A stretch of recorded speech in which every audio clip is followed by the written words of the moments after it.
CMA inter दिसंबर 2022 के exams जो जनवरी 5 से स्टार्ट हो रहे हैं, अब वो करीब आ रहे हैं। जैसे जैसे एग्जाम पास आ रहे हैं, बच्चों की धड़कनें तेज हो रही है और उनके दिमाग में एक बहुत इंपॉर्टेंट क्वेश्चन है, सर किस तरीके से अब अपना फाइनल रिवीजन लास्ट 2 महीने यानी 60 डेज में हमें प्रिपरेशन करनी चाहिए सो दैट हम जनवरी 23 में सीएमए इंटर का एग्जाम एक बार में पास करके निकल सके। Hello everyone, I am Avinash Sancheti from Naveen classes Kolkata और आज मैं बात करूंगा सीएमए इंटर स्टूडेंट से जिनका एग्जाम जनवरी 2023 5 जनवरी से शुरू हो रहा है। आज हम लोग डिस्कस करेंगे लास्ट 2 महीने में 60-70 डेज में बच्चे को कैसे पढ़ाई करनी चाहिए सो दैट वो अपना एग्जाम प्रॉपरली एक बार में क्लियर कर सके। अभी मेरे सामने 2 टाइप के बच्चे हैं जो इस वीडियो को देख रहे हैं। नंबर 1, जो एक ग्रुप एक देंगे जनवरी 23 में, चाहे ग्रुप 1 चाहे ग्रुप 2। दूसरे जो दोनों ग्रुप देंगे। जो सिर्फ एक ग्रुप देंगे, सबसे पहले मैं उनसे बात करूंगा। जो सिर्फ एक ग्रुप का एग्जाम देंगे उनके पास 60 to 70 डेज है अभी लास्ट के, एंड उनके पास प्रिपेयर करने के लिए 4 सब्जेक्ट है। आप बच्चों को क्या करना है, 2-2 सब्जेक्ट लेकर चलना है, एक प्रैक्टिकल एक थ्योरी, और 2-2 सब्जेक्ट को 20-20 दिन का टाइम देना है, 20-20 डेज का टाइम देना है। आप 20 डेज का टाइम 2 सब्जेक्ट को एक साथ नहीं दोगे। पहला जो पढ़ाई होगा वो आपका 15 डेज में आपको 2 सब्जेक्ट्स कवर करने हैं।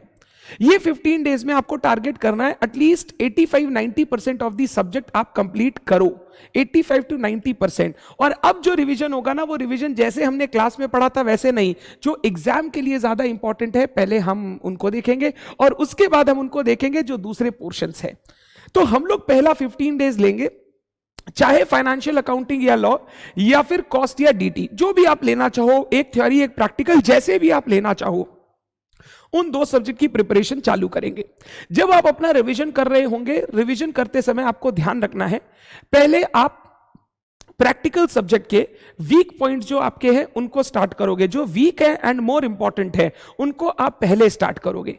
वीक पोर्शंस का रिवीजन करने का तरीका होगा, आप प्रॉपरली आप जहां से भी ट्यूशन लियो वहां से जो नोट्स है उनको पढ़ोगे, अपनी सर की मैट के 3, 4, 5 क्वेश्चन बना के एक बार उस कॉन्सेप्ट को अपने दिमाग में लाओगे और उसके बाद उस पर्टिकुलर चैप्टर की थोड़ी सी प्रैक्टिस और करोगे over the next 2, 3, 4 days, so that वो चैप्टर जो आपका वीक था वो कंक्रीट हो जाए एंड वो एक लेवल पे आ जाए जिससे आप एग्जाम में उनके क्वेश्चंस प्रॉपरली अटेम्प्ट कर सको।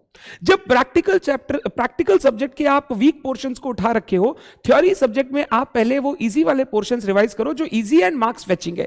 जैसे मान लो अगर फाइनेंशियल अकाउंटिंग में आप पहले कर रहे हो, आपका वीक है मान लो सिंगल एंट्री, या आपका वीक है ब्रांच डिपार्टमेंट, आप पहले उनको कर रहे हो, तो आप लॉ के इजी पोर्शन उठा लो, लेबर लॉ के छोटे छोटे चैप्टर्स उठा लो, एग्जाम्स में आते भी है और वो इजी भी है। अगर मैं एक टफ और एक इजी चीज को बैलेंस करके चलूंगा तो दिन में मैक्सिमम पढ़ाई कर पाऊंगा और इफिशिएंटली मैं अपने टाइम को यूज कर पाऊंगा। अब लास्ट 2 महीने में हर बच्चे को 12 to 14 आवर्स की फोकस स्टडी करनी होगी। अगर आप दिन में 12-14 घंटे फोकस स्टडी नहीं कर रहे हो तो आप इंटरमीडिएट लेवल के प्रिपरेशन नहीं कर रहे हो, आप आधी अधूरी प्रिपरेशन करके एग्जाम में जा रहे हो। इस तरीके से जब अकाउंट्स के स्ट्रॉन्ग पोर्शंस या अकाउंट्स के जो आपके वीक पोर्शंस है जिनमें आपको टाइम देना है वो चलेंगे तो आप लॉ के इजी पोर्शंस करोगे। फिर अकाउंट्स के इजी पोर्शंस आ जाएंगे तो लॉ के जो थोड़े टफ पोर्शंस है उनको उठाकर आप रिवाइज करके कंप्लीट करोगे। वीक पोर्शंस को करने का तरीका क्या, मतलब सॉरी, इजी पोर्शंस को करने का तरीका क्या होगा। इजी पोर्शंस को अगर आपको लगता है कि आपको कॉन्सेप्ट पूरा मालूम है, क्वेश्चन बनाने दिया जाए तो आप बना सकते हो, तो you can right away start from the practice of the important sum given by me और एनी टीचर जहां आप पढ़ रहे हो। उन्होंने जो आपको इंपॉर्टेंट सम मार्क करके दिए हैं, आप उनको सीधा प्रैक्टिस करना चालू करो। अगर आपसे सम सारे सही बन रहे हैं तो टेंशन लेने का दरकार नहीं है, आगे बढ़ते जाओ। सम गलत हो रहा है तो जो आपका कॉन्सेप्ट गलत हुआ है उसका जाके रिवीजन करके वापस सम को बनाने की कोशिश करो और इस तरीके से वो इजी चैप्टर्स का आप रिवीजन करोगे। अगर आप सारे चैप्टर्स को इक्वल टाइम दोगे, स्ट्रॉन्ग वाले को भी, वीक वाले को भी, ज्यादा मार्क्स वाले को भी, कम मार्क्स वाले को भी, तो आप अपनी एग्जाम प्रिपरेशन नहीं कर रहे हो, फिर आप क्लास के जैसे पढ़ रहे हो। क्लास की प्रिपरेशन सब कुछ सीखना जरूरी है। एग्जाम की प्रिपरेशन पहले जो एग्जाम में प्रॉपरली आता है हर टर्म में उनको स्ट्रॉन्ग करेंगे, फिर नेक्स्ट में जाएंगे जिनमें कम मार्क्स आता है बट हम छोड़ के कुछ नहीं जाने वाले तो हम उनको पढ़ेंगे। 15 दिन फाइनेंशियल अकाउंटिंग लॉ किया, नेक्स्ट 15 दिन आप क्या करोगे, कॉस्ट और डीटी स्टार्ट करोगे। इस 15 दिन में आपको ट्राई करना है एक फाइनेंशियल अकाउंटिंग और एक लॉ का टेस्ट अपीयर करने का। फाइनेंशियल अकाउंटिंग का एक टेस्ट, लॉ का एक टेस्ट अगर आप अभी दे देते हो तो इन 15 दिन में जो प्रिपेयर किया था उसमें आप कहां स्टैंड करते हो उसका आपको आइडिया हो जाएगा। जैसे ही 15 दिन लॉ और टैक्स कंप्लीट होगा, नेक्स्ट 5 दिन आप वापस फाइनेंशियल अकाउंटिंग और लॉ के वो पोर्शंस रिवाइज करोगे जिसमें आपकी गलती हुई, एंड नंबर 2 जो थोड़ा बहुत पहले छूटा था उनको रिवाइज करके कंप्लीट करोगे। 5 दिन का समय कंप्लीट करना है। इस 5 दिन में आपको कॉस्ट और डीटी का एक एक टेस्ट देना है, एंड जो यहां गलती हुई नेक्स्ट 5 दिन में कॉस्ट और डीटी का रिवीजन, जो गलती हुई उनको रिवाइज करके आपको कंप्लीट करना है। ऐसे फर्स्ट 40 डेज में आप अपना रिवीजन कंप्लीट करोगे, एंड नेक्स्ट 20-25 डेज जो आपके पास बचेंगे उसमें हम लोग एक फुल मॉक टेस्ट देंगे, एक एक दिन का गैप रख के, जैसा आपका एग्जाम में होगा। पहला फाइनेंशियल अकाउंटिंग, फिर एक दिन का गैप छोड़ के आपका लॉ होगा, फिर एक दिन का गैप छोड़ के डीटी होगा, फिर एक दिन का गैप छोड़ के आपका कॉस्ट अकाउंटिंग होगा। इस तरीके से एक पूरा टेस्ट अपीयर करें। इन टेस्ट में अपीयर करने से 2 चीजें सीखेंगे, 3 घंटे में पेपर कैसे लिखा जाता है, एंड नंबर 2 कहां कहां आप अभी भी वीक हो। लास्ट 12 दिन में उनको प्रॉपर्ली रिवाइज करके हम एग्जाम का फाइनल रिवीजन के लिए रेडी हो जाएंगे। एग्जाम आपका 5 तारीख से शुरू हो रहा है। क्योंकि आप सिर्फ एक ही ग्रुप दे रहे हो तो आपके बीच में एक एक एग्जाम के बाद एक एक हॉलीडे रहेंगी, तो आपके लिए टेंशन कम है क्योंकि एक एक हॉलीडे है तो उस हॉलीडे में आप उस सब्जेक्ट को रिवाइज कर सकते हो। बट तो भी मैं चाहूंगा आप पहले भी, जैसे 5 तारीख को आपका फाइनेंशियल अकाउंटिंग है, पहला 3 दिन आप सिर्फ फाइनेंशियल अकाउंटिंग पढ़ोगे, 4 तारीख, 3 तारीख, 2 तारीख, 1 तारीख और 31 तारीख जो आपका नेक्स्ट पेपर है लॉ, उसको थोड़ा रिवाइज करके, जो उसके इजी पोर्शन है जो आपको 4-5 दिन याद रहेंगे उनको रिवाइज करके एक बार छोड़ दो, ताकि फाइनेंशियल अकाउंटिंग के बाद जब लॉ पढ़ने बैठूं पहले जो बचे हुए पोर्शन है वो पढ़ूं, फिर टाइम मिला तो ये वाले पोर्शन वापस रिवाइज करूंगा, नहीं तो नहीं भी रिवाइज करूंगा तो मैंने 5 दिन पहले पढ़ा था, मेरे को याद है। उससे पहला 2 दिन डीटी को दो, उससे पहला 2 दिन कॉस्ट को दो। ये 2-2 दिन में आप क्या करोगे, जो इजी वाले पोर्शन है जो एग्जाम में आते हैं, इजी भी है और मेरे को 7 दिन तक 10 दिन तक याद रहेंगे, उनको थोड़ा थोड़ा रिवीजन करने से लास्ट डे का रिवीजन का प्रेशर थोड़ा कम हो जाएगा, एंड आप प्रॉपरली पूरे सब्जेक्ट को रिवाइज करके एग्जाम में जा पाओगे। तो जो बच्चे सिर्फ एक ग्रुप दे रहे हैं उनको 2 टेस्ट में अपीयर करना है, 20-20 दिन का समय 2-2 सब्जेक्ट को डिवोट करना है। लास्ट एग्जाम से पहले, एग्जाम स्टार्ट होने से पहले आपको 3 + 6 9 दिन देने हैं, जिसमें आप उल्टे तरीके से, मतलब जो जो सब्जेक्ट का एग्जामिनेशन होगा उसका उल्टे तरीके से 2-2 दिन 3-3 दिन रिवीजन करोगे, सो दैट फाइनल डे पे रिवीजन का प्रेशर कम हो जाए। अगर आप ग्रुप 2 दे रहे हो तो पहला पेपर आपका ओएमएसएम है 6 तारीख को, 5 तारीख, 4 तारीख, 3 तारीख सिर्फ ओएमएसएम पढ़ना है, 2 तारीख और 1 तारीख कॉस्ट एंड फाइनेंशियल मैनेजमेंट पढ़ूंगा, फिर 31 और 30 तारीख इनडायरेक्ट टैक्सेशन पढ़ूंगा, 29 और 28 तारीख कंपनी अकाउंट्स और ऑडिट पढ़ूंगा। इस तरीके से थोड़ा थोड़ा रिवीजन अगर पहले कर लेंगे तो एग्जाम से पहले प्रेशर नहीं रहेगा। ये थी उन बच्चों के लिए बात जो सिर्फ एक ग्रुप दे रहे हैं। जो सिर्फ एक दो ग्रुप दे रहे हैं उनके लिए एक वार्निंग है। आपको लगेगा आपके पास बहुत टाइम है अभी भी एग्जाम में, धीरे धीरे पढ़ाई करेंगे सर, हड़बड़ी नहीं करेंगे, ये काम मत करना। जितना प्रेशर लेके थोड़ा पढ़ाई करोगे, थोड़ा अपने आप पे प्रेशर डालोगे, उतना आप एफिशिएंटली पढ़ाई कर पाओगे। अगर टाइम बचेगा तो मैं और ज्यादा एफर्ट्स दे पाऊंगा, टाइम नहीं रह पाएगा तो मैं मॉक टेस्ट वगैरह प्रॉपर्ली नहीं दे पाऊंगा। तो प्लीज धीरे में, शुरू में स्लो मत चलना, स्पीड पकड़ना शुरू से ही, सो दैट आप प्रॉपर्ली पूरा कंप्लीट कर सको रिवीजन। जो बच्चे दोनों ग्रुप दे रहे हैं, सर क्या हमारे लिए 65 डेज 70 डेज का टाइम प्रॉपर है, हम लोग कर पाएंगे ना? बच्चे मैं ये मानता हूं अभी आप पढ़ रहे हो, आप रेगुलर पढ़ाई कर रहे हो, आप ऐसे नहीं हो जो सिर्फ अभी से पढ़ाई अपनी शुरू करेगा। जब ग्रुप 1 की क्लासेस चल रही थी तो आपने ग्रुप 1 धीरे धीरे अंडरस्टैंड किया। ग्रुप 2 की क्लासेस चल रही थी तो ग्रुप 2 का पढ़ाई और ग्रुप 1 का रिवीजन भी आप साथ साथ थोड़े थोड़े कर रहे थे। इतना तो मैं एक्सपेक्ट कर सकता हूं, एक इंटरमीडिएट लेवल में सीरियसनेस होता है कि बच्चा अभी तक एक सब्जेक्ट की अंडरस्टैंडिंग को समझ चुका है, एक सब्जेक्ट में क्या है, क्या कंटेंट है, क्या इंपॉर्टेंट है, क्या लेस इंपॉर्टेंट है, ये सारी बातें आपको पता है। मैं इतना आपसे एक्सपेक्ट करता हूं। तो 65-70 डेज में आप आराम से प्रॉपर्ली रिवीजन करके अपना एग्जाम दे सकते हो, आपको डरने का दरकार नहीं है। आपका सबसे बड़ा चैलेंज बच्चे ये होगा, आपके एग्जाम्स के बीच में कोई गैप नहीं होगा, तो आपको तो एग्जाम से पहले का जो 10-12 दिन यूटिलाइज करना, उसको बहुत साइंटिफिकली यूटिलाइज करना होगा, सो दैट आपके एग्जाम्स के पहले अगर रिवीजन थोड़ा कम भी हो तो आप अपने एग्जाम्स में बैठ सको और आपको डर ना लगे। पहले मैं आपको बताता हूं आपको एग्जाम से पहले 12-15 दिन कैसे पढ़ाई करना है। आपका एग्जाम 5 तारीख से शुरू हो रहा है, 21 दिसंबर से लेके 4 जनवरी तक आप अपना फाइनल रिवीजन क्वेश्चंस करोगे, उससे पहले आपको एक बार पूरा रिवीजन और एक मॉक टेस्ट आपको कंप्लीट करना है। तो 21 दिसंबर से आपको क्या करना है, 5 तारीख को आपका फाइनेंशियल अकाउंटिंग का एग्जाम है, तो 4, 3, 2 आप फाइनेंशियल अकाउंटिंग पढ़ोगे सिर्फ। 1 तारीख को आपको क्या करना है, जो आपका ओएमएसएम का सब्जेक्ट है, ओएमएसएम, उसमें या ओएम या एसएम, जिसमें आपको ज्यादा कॉन्फिडेंस और जिसमें आपको लगता है कि हां आप अगर पढ़ रखे हो तो एग्जाम से पहले आपको चीजें याद रहेंगी, आप उन सब्जेक्ट के 3, 4, 5 चैप्टर एक दिन में रिवाइज करके सल्टा दोगे, सो दैट फाइनेंशियल अकाउंटिंग से आने के बाद जो मेरे पास सिर्फ 8-10 घंटे बचते हैं प्रॉपर 8-10 घंटे रिवीजन के लिए, मैं उस समय अपने बचे कुछ चैप्टर पहले रिवाइज करूंगा, टाइम मिला तो वो वाले वापस करूंगा, नहीं भी मिला तो टेंशन लेना नहीं है, क्योंकि मैंने 4-5 दिन पहले ही ऑलरेडी ओएमएसएम के वो 4 चैप्टर रिवाइज किए हैं, अब नहीं भी रिवाइज करूंगा तो मेरे को एग्जाम में याद रहेगा।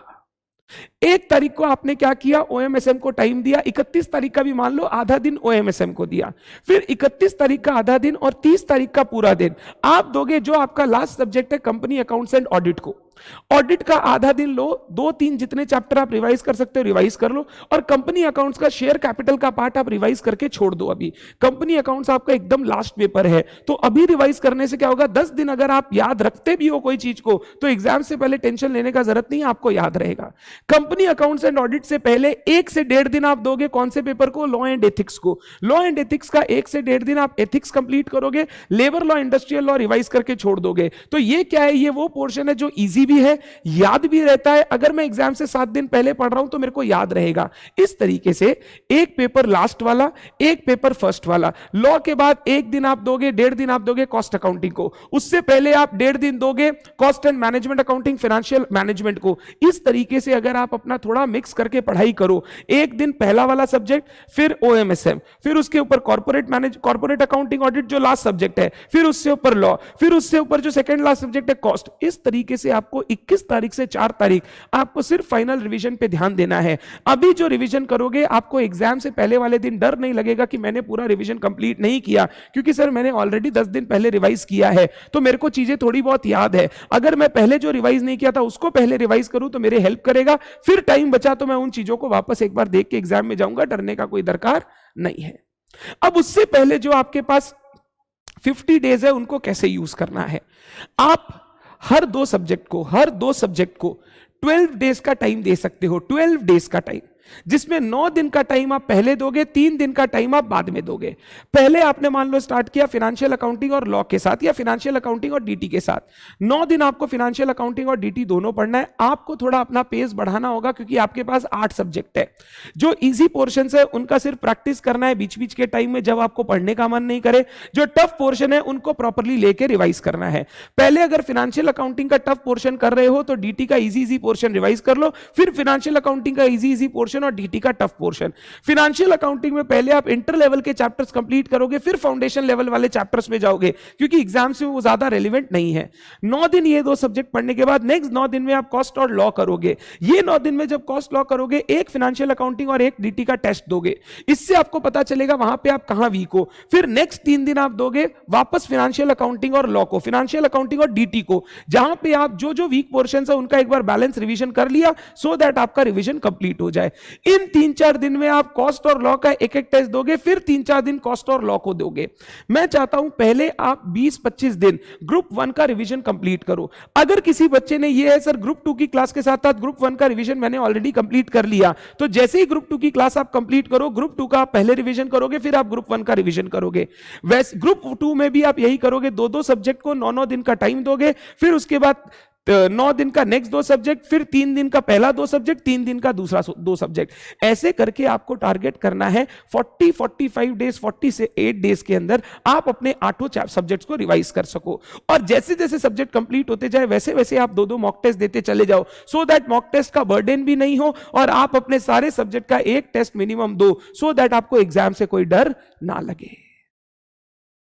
अगर आपको रिवीजन करने में कोई भी प्रॉब्लम होती है, financial accounting, cost management, cost financial management, company accounts, ये सारे सब्जेक्ट में, तो हमने नवीन क्लासेस चैनल में बहुत सारे रिवीजन वीडियो डाल रखे हैं।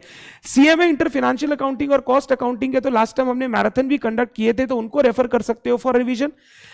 जो दूसरे सब्जेक्ट्स हैं उनके हमारे सीए के रिविजन्स मैराथन्स भी डाले हुए हैं। सीए के मैराथन, सीए के रिविजन्स और always always relevant for CMA students also. ऐसा नहीं है कि सर उनका रिवीजन हम फॉलो नहीं कर सकते।